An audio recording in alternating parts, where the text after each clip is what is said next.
Marcos capítulo 6. Jesus retira-se para Nazaré e partindo dali chegou à sua terra e os seus discípulos o seguiram. E chegando o sábado começou a ensinar na sinagoga e muitos ouvindo-o se admiravam dizendo: de onde lhe vêm essas coisas? E que sabedoria é esta que lhe foi dada?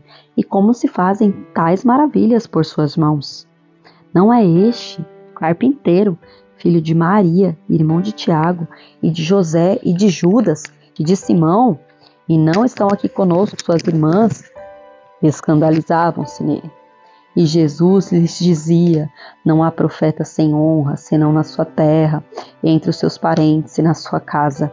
E não podia fazer ali obras maravilhosas, somente curou alguns poucos enfermos, impondo-lhes as mãos. E estava admirado da incredulidade deles, e percorreu as aldeias vizinhas ensinando.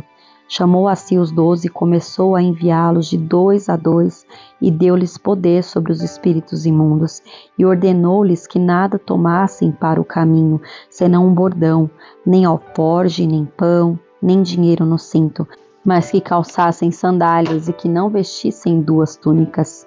E dizia-lhes: na casa em que entrardes, ficai nela, até partirdes dali. E quando alguns vos não receberem, nem vos ouvirem, saindo dali, sacudi o pó que estiver debaixo dos vossos pés, em testemunho contra eles.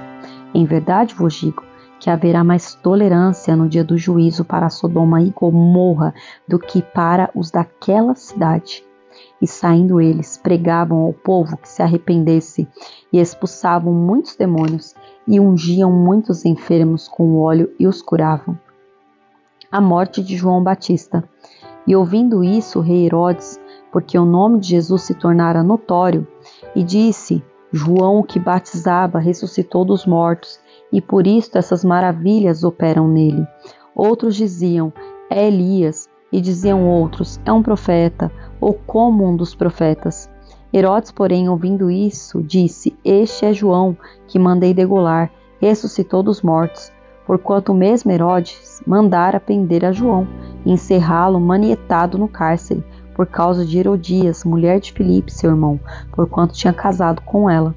Pois João, dizia Herodes, não te é lícito possuir a mulher de teu irmão.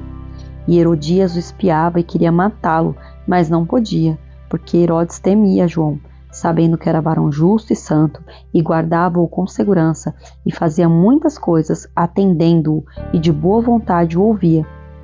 E chegando uma ocasião favorável em que Herodes, no dia do seu aniversário, dava uma ceia aos grandes e tribunos e príncipes da Galileia, entrou a filha da mesma Herodias e dançou, e agradou a Herodes e aos que estavam com ele à mesa. Disse então o rei à jovem: pede-me o que quiseres e eu te darei.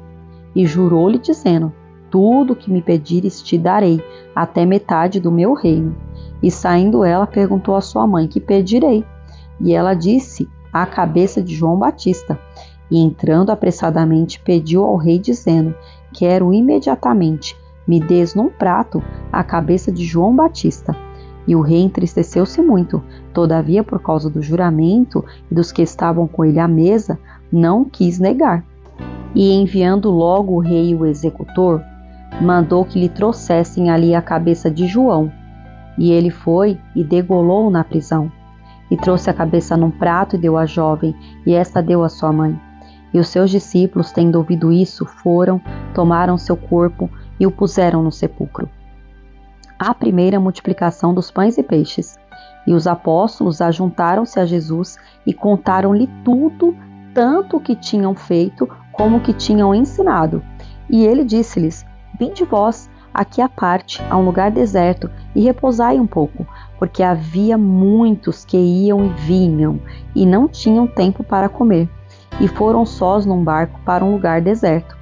E a multidão viu-os partir, e muitos os conheceram e correram lá a pé de todas as cidades. E ali chegaram primeiro do que eles, e aproximavam-se deles. E Jesus, saindo, viu uma grande multidão, e teve compaixão deles, porque eram como ovelhas que não têm pastor, e começou a ensinar-lhes muitas coisas. E como o dia fosse já muito adiantado, os seus discípulos se aproximaram dele e lhe disseram: o lugar é deserto e o dia está já muito adiantado. Despede-os para que vão aos campos e aldeias circunvizinhas e comprem pão para si, porque não têm o que comer. Ele, porém, respondendo, lhes disse: dai-lhes vós de comer. E eles disseram-lhe: iremos nós e compraremos 200 dinheiros de pão para lhes darmos de comer? E ele disse-lhes: quantos pães tendes? Ide ver. E sabendo eles, disseram: 5 pães e 2 peixes. E ordenou-lhes que fizessem assentar a todos em grupos sobre a erva verde. E assentaram-se repartidos de 100 em 100 e de 50 em 50. E tomando ele os 5 pães e os 2 peixes, levantou os olhos ao céu e abençoou, e partiu os pães, e deu-os aos seus discípulos para que os pusessem diante deles, e repartiu os 2 peixes por todos. E todos comeram e ficaram fartos, e levantaram 12 cestos cheios de pedaços de pão e de peixe, e os que comeram os pães eram quase 5.000 homens.